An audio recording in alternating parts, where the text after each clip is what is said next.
for tonight.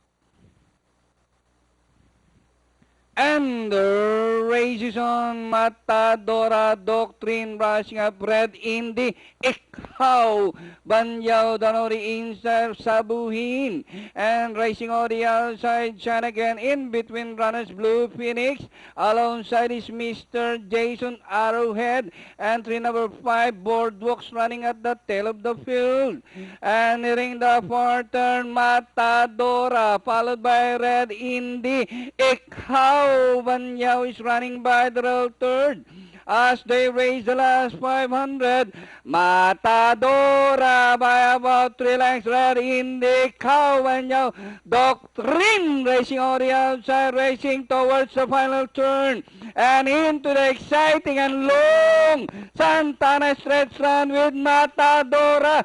3A Doctrine is on the outside. Ikaw, Banyaw by the rail. Sabuhin on the further outside. Doctrine, Matadora, 3A Doctrine, and Sabuhin. And finally, Doctrine, Sabuhin, Matadora, Ikaw, Banyaw, Boardwalk, and for your Super 6, Mr. Jason.